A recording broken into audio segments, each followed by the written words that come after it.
बिस्मिल्लाहिर्रहमानिर्रहीम। अस्सलाम वालेकुम students.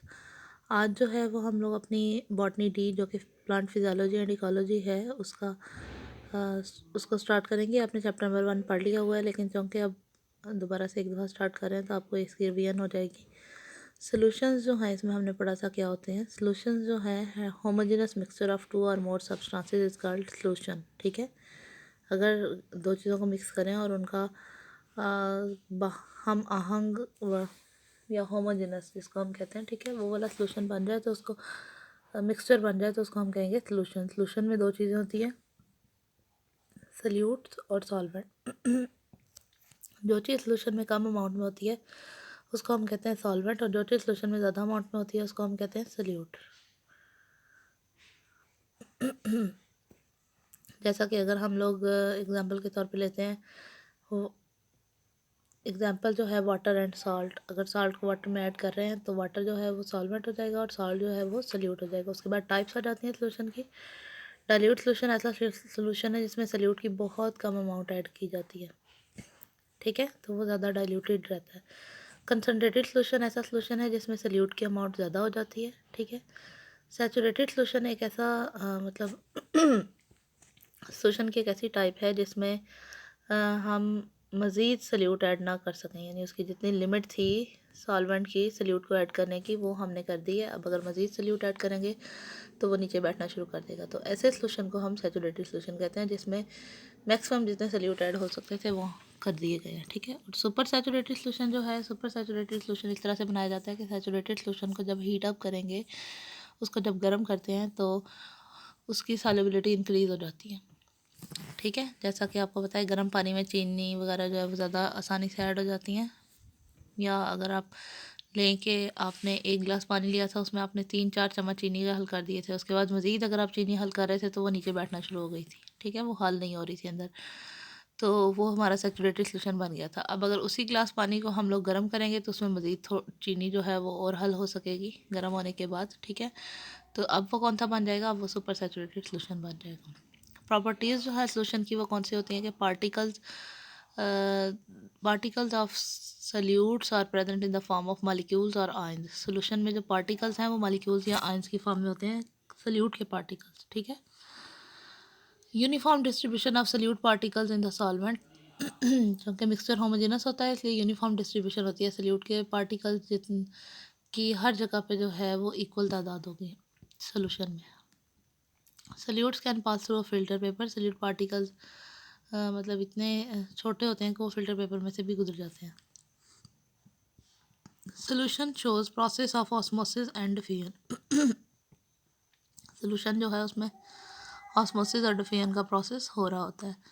Salutes can also can diffuse through a semi permeable membrane. The particles are not visible to the naked eyes. जो solute particles हैं वो naked eye से नहीं देखे जा सकते और सेमी परमिएबल मेम्ब्रेन में से गुजर जाते हैं सल्यूट के particles. Salutes do not scatter light rays, ठीक है। सल्यूट के पार्टिकल्स इतने छोटे होते हैं कि लाइट रेज को वो स्कैटर कर नहीं कर सकते, ठीक है, लाइट रेज पास हो जाती हैं सोल्यूशन में से। अब नेक्स्ट जो है वो टॉपिक वो है electrolysis and electrolytes and non electrolytes. Electrolytes substance which conduct electric current in aqueous solution is known as electrolyte, ठीक है। इसकी बहुत सारी एग्जांपल्स हो सकती हैं। For example electric current is pass through an aqueous solution of sodium chloride. Sodium chloride का जो सोल्यूशन है उसमें इलेक्ट्रिक करंट पास हो जाता है, ठीक है। तो ये इलेक्ट्रोलाइट की एग्जांपल है। नॉन इलेक्ट्रोलाइट्स ऐसे सब्सटेंसेस होते हैं जिनमें से इलेक्ट्रिक करंट पास ना हो सके। शुगर, लिपिड्स, अल्कोहल्स जो हैं वो नॉन इलेक्ट्रोलाइट्स है। ऐसा यूनिट जो है वो क्या होगी, कंसनट्रेशन की परसेंटेज होगी। परसेंटेज जो है वॉल्यूम और वेट ऑफ सब सल्यूट एक्सप्रेस्ड इन परसेंटेज, ठीक है। यानी अगर 10 ग्राम सोडियम क्लोराइड के 90 ग्राम वाटर में ऐड किए जाएँ तो वो 10% सोल्यूशन बन जाएगा। मोलैरिटी जो है number of moles of a solute per litre of solution is called molarity. Number of moles solutes के, ठीक है, और उसको 1 लीटर सोल्यूशन में अगर ऐड किया जाए तो वो मोलैरिटी बन जाती है। मोलैरिटी जो है यहाँ पे स्टूडेंट इसकी डेफिनेशन गलत लिखी हुई है, ये मैं आपको बाद में लिखवा दूँगी। आप परसेंटेज और मोलैरिटी की डेफिनेशन जो है वो यहाँ से ऐसा यूनिट्स के साथ यहाँ पे याद कर लें। नेक्स्ट जो हमारा टॉपिक है वो है acid, basis and salts. Acid जो है substance which releases hydrogen ion when dissolved in water. ठीक है, पता चल रहा है आपको कि ऐसा सब्सटेंस जब उसको डिज़ोल्व किया जाए वाटर में तो वो हाइड्रोजन आयन दे, जैसा कि HCl जो है वो एसिड होगा। और ऐसा सब्सटेंस जिसको जब वाटर में डिज़ोल्व किया जाए तो हाइड्रोक्सिल आयन दे, जैसे NaOH जो है ये हाइड्रोक्सिल आयन देता है वाटर में। जब इसको डिज़ोल्व किया जाता है तो ये क्या कहलाता है, बेस कहलाता है। और साल्ट जो है वो एसिड और बेस दोनों के मिलने से जो चीज़ बनती है वो साल्ट कहलाती है। ठीक है, जैसा कि HCl प्लस NaOH अगर करेंगे तो NaCl बनेगा। ठीक है, और साथ वाटर बन जाएगा। पीएच जो है वो क्या होती है, negative logarithm of hydrogen ion concentration is called pH. PH जो है वो नेगेटिव लॉगरिथम है हाइड्रोजन आयन कंसंट्रेशन का। PH is equal to negative log hydrogen ion concentration. ठीक है, पीएच जो है hydrogen and hydroxyl ions both effects the chemical reactions, therefore the concentration of these ion in body fluids are important. ठीक है, higher the concentration of hydrogen ion more acidic the solution. अगर hydrogen ion की concentration किसी solution में ज़्यादा है तो वो एसिडिक होगा सोल्यूशन ज़्यादा, और अगर हाइड्रोजन आयन की कंसंट्रेशन कम है, अगर हाइड्रोक्सिल आयन की कंसंट्रेशन ज़्यादा है तो वो सोल्यूशन बेसिक होगा। ठीक है, आपने एसिड और बेस पढ़ लिया कि एसिड जो है ऐसा सब्सटेंस जो सोल्यूशन में हाइड्रोजन आयन रिलीज़ करता है, और बेस ऐसा सब्सटेंस जो सोल्यूशन में हाइड्रोक्सिल आयन रिलीज़ करता है। तो अगर किसी सोल्यूशन में हाइड्रोजन आयन की कंसंट्रेशन ज़्यादा है तो इसका मतलब वो एसिडिक है सोल्यूशन, और अगर किसी सोल्यूशन में हाइड्रोक्सिल आयन की कंसंट्रेशन ज़्यादा है तो वो सोल्यूशन बेसिक है।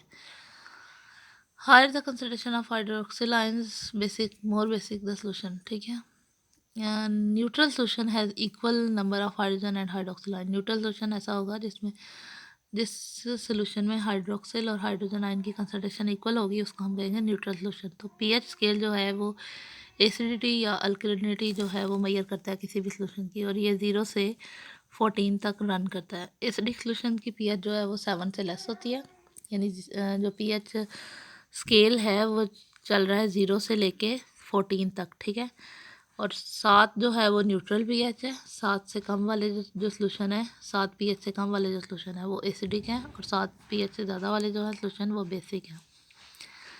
ठीक है, each whole number on pH scale represents a 10-fold change.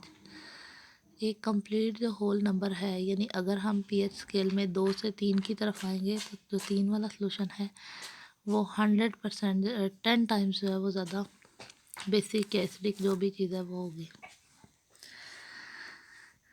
अच्छा, फिर उसके बाद नेक्स्ट आ जाता है बफ़र। बफ़र ऐसे सब्सटेंसेस हैं जो कि पीएच चेंज को रेजिस्ट करते हैं, यानी जिनको पीएच जब अगर चेंज हो रही हो तो उनको अगर हम सोल्यूशन में ऐड कर दें तो बफ़र जो है वो रेजिस्ट करेंगे पीएच चेंज के को। ठीक है स्टूडेंट, आज का अपना लेक्चर बॉटनी डी का यहीं तक ख़त्म करते हैं। बफ़र्स वाला जो है नेक्स्ट टॉपिक कल वाले लेक्चर में स्टार्ट करेंगे। Thank you.